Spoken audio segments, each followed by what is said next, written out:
नमस्कार, आपलं स्वागत आहे कूल किचनमध्ये। बऱ्याचदा आपल्याला डब्याला काय करायचं आहे ऑफिसच्या किंवा मुलांच्या किंवा घरात कोणी पाहुणे आले तर झटपट काय करावं हे सुचत नाही। यासाठीच आज आपण करणार आहोत झटपट होणारा मसाले भात, ज्यासाठी भाज्यांची गरज नाही आणि गोडा मसाल्याचीही गरज नाही। चला तर मग बघूयात कसा करायचा तो।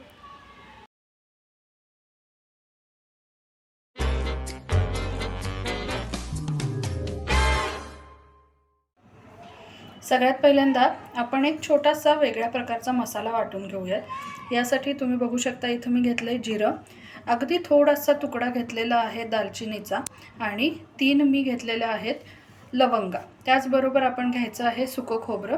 हे माझ्याकडे डेसिकेटेड आहे त्यामुळे मी तसं घेतले, तुमच्याकडे जे सुकं खोबरं असेल ते घ्या।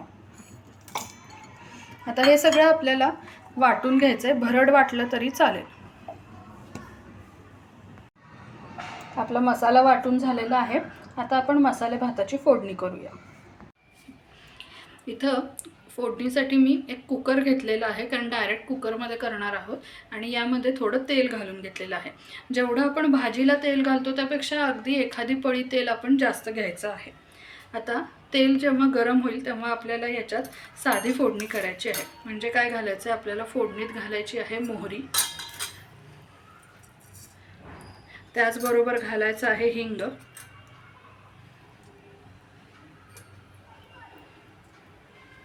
त्याचबरोबर आपल्याला घालायची आहे हळद। तुम्ही जर हळद नंतर वापरत असाल तर नंतर घातली तरी चालेल। त्याचबरोबर आपल्याला इथे कढीपत्ता आणि हिरव्या मिरच्या घालायच्या आहेत। आता हा तिखटपणा जो आहे तो तुम्ही हिरव्या मिरच्यांनी फक्त देऊ शकता किंवा त्याच्यात लाल तिखट घातलं तरी चालेल। मी सध्या इथे हिरव्या मिरच्या 2 वापरतेय, फार जास्त तिखट मी करणार नाही। या ज्या हिरव्या मिरच्या आहेत याचा वास मसाले भाताला खूप छान लागतो, त्यामुळे हिरव्या मिरच्या शक्यतो स्किप करू नका। कोणी खाणार नसेल तर तुम्ही अखंड हिरव्या मिरच्या ठेवू शकता। आता याचबरोबर मी म्हटलं तसं मी भाज्या नाही घालत आहे, थोडेसे शेंगदाणे घालते। आता शेंगदाण्यांच्या ऐवजी तुम्ही काजू वापरू शकता, मटार वापरू शकता किंवा जर तुम्हाला आवडत असेल आणि इझी अवेलेबल असतील तर भाज्या वापरल्या तरी चालतील। पण शेंगदाणे भाजलेले ऑलमोस्ट प्रत्येकाकडे असतात आणि न भाजलेले शेंगदाणे सुद्धा यात चालतील, कारण यात आपण फोडणीत ते परतून घेणार आहोत।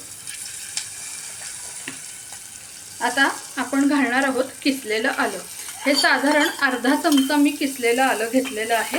आलं यात आपण परतून घेऊयात। मसाले भातात आपण जनरली कधीही लसूण किंवा कांदा वापरत नाही, त्यामुळे मी तो वापरत नाहीये। पण जर तुम्हाला आवडत असेल ती चव तर तुम्ही इथे आल्याच्या बरोबर लसणाची सुद्धा पेस्ट वापरली किंवा किसून वापरलं तरी चालेल।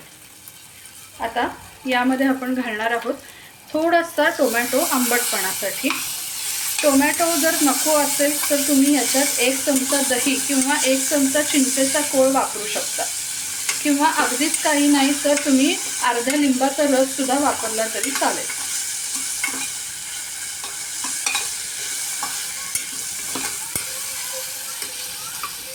टोमॅटो काही पूर्ण शिजवायची अगदी गरज नाही आपल्याला, कारण तो भाताबरोबर व्यवस्थित शिजेल। आता इथे तांदूळ धुवून घेतलेला आहे। हा भिजवलेला नाहीये, फक्त तांदूळ धुवून घेतलेला आहे आणि यातलं पाणी व्यवस्थित काढलेलं आहे। आता तांदूळ मात्र आपल्याला साधारण एक अर्धा मिनिट तरी छान परतून घ्यायचा आहे। यामुळे भात व्यवस्थित शिजतो आणि मोकळा होतो, पण मऊ होतो, असा कटकटीत राहत नाही किंवा चिवट होत नाही, चिकट होत नाही। त्यामुळे इथे साधारण एक अर्धा मिनिट तरी तांदूळ आपण व्यवस्थित परतून घ्यायचा आहे। जर मी मगाशी म्हटलं तसं तुम्ही जर तिखट वापरणार असाल तर आत्ता आपण जे तांदूळ घातलेले आहेत त्याच्यानंतर तुम्ही तिखट वापरलं तरी चालेल। तांदूळ आपलं परतून झालेला आहे। आता यामध्ये आपण मगाशी जो मसाला वाटलेला होता तो घालूया। याच मसाल्याबरोबर आता आपण जो तुमच्याकडे घरगुती अवेलेबल मसाला असेल, गरम मसाला, तो थोडासा घालायचा, अगदी अर्धा चमचा। तुम्ही यामध्ये पावभाजी मसाला किंवा छोले मसाला जो विकतचा मिळतो तो वापरला तरी सुद्धा चालतो, त्यामुळे जो तुमच्याकडे अवेलेबल मसाला असेल गरम मसाला तो फक्त एक अर्धा चमचा यामध्ये आपल्याला घालायचा आहे। आता याचबरोबर आपल्याला घालायचं आहे, आपण आंबटपणासाठी टोमॅटो घातला आहे, त्यामुळे मसाले भाताला थोडासा बॅलन्स करण्यासाठी आपण यामध्ये 1 चमचा गूळ घालणार आहोत। मसाले भातात काय आंबट गोड ही दोन्ही चवी असतात, त्यामुळे आपण आंबटपणासाठी काहीतरी आणि गूळ हे दोन्ही वापरायचं आहे। आता चवीनुसार मीठ घालूयात यामध्ये।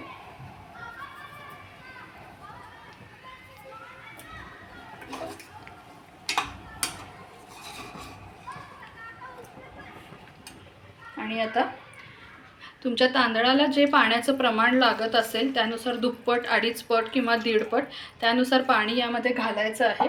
माझ्या तांदळाला साधारण दुप्पट पाणी लागतं, त्यानुसार मी पाणी यामध्ये घातलेलं आहे। आणि आता याला आपल्याला झाकण लावून मोठ्या गॅसवर जर तुम्ही करणार असाल तर 1 ते 2 शिट्ट्यांमध्ये हा भात व्यवस्थित होतो। लहान गॅसवर करणार असाल तर 1च शिट्टी सुद्धा पुरेशी आहे।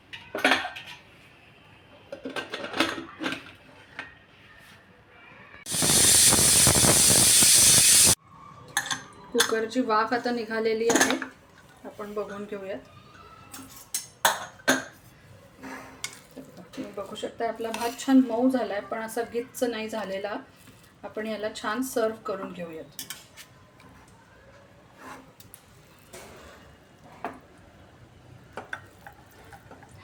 पावसाळ्याच्या दिवसांमध्ये तुम्ही जर जेवणाला फक्त हा भात आणि त्याच्याबरोबर पापड किंवा लोणचं जरी केलं तरी सफिशियंट आहे।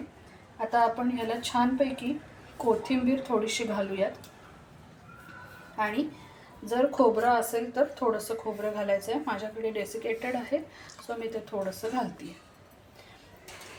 अशा प्रकारे आपला गरमागरम बिना गोडा मसाल्याचा मसाले भात तयार आहे, ज्याची चव मात्र एकदम ऑथेंटिक आहे।